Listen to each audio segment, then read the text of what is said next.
Hello అండి, hi. ఇవాళ cabbage fry ఎలా తయారు చేసుకోవాలో చూద్దాం. ఫస్ట్ ఒక గిన్నె పెట్టుకొని గిన్నెలో ఆయిల్ పోసుకొని ఆయిల్ హీట్ అయ్యాక ఉల్లిగడ్డ మిర్చి వేసుకోవాలి. ఉల్లిగడ్డ మిర్చి వేసుకొని బాగా వేయించుకోవాలి. ఉల్లిగడ్డ మిర్చి బాగా వేయించాక పసుపు అల్లం వేసుకొని బాగా కలుపుకోవాలి.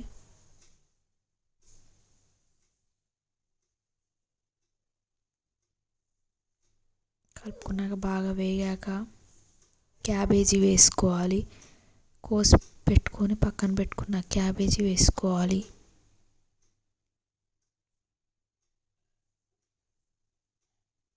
క్యాబేజీ వేసుకొని బాగా కలుపుకోవాలి.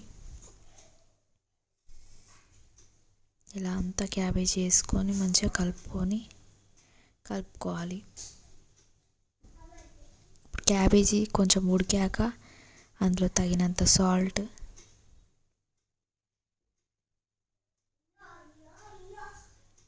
తగినంత కారం,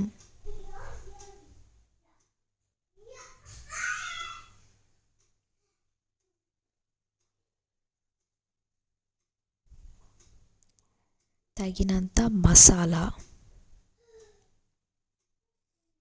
వేసుకొని మంచిగా కలుపుకోవాలి.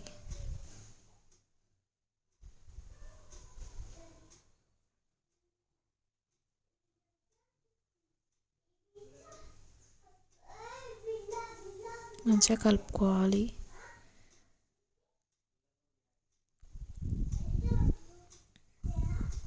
క్యాబేజ్ అనేది మంచిగా ఉడికిపోయిందండి. లాస్ట్లో మీ దగ్గర కొత్తిమీర ఉంటే వేసుకోండి. నా దగ్గర కొత్తిమీర లేదు కాబట్టి వేసుకోవట్లేదు. ఈ క్యాబేజ్ అనేది రెడీ అయిపోయిందండి. లైక్ చేయండి, సబ్స్క్రైబ్ చేయండి నా ఛానల్. Thank you, bye.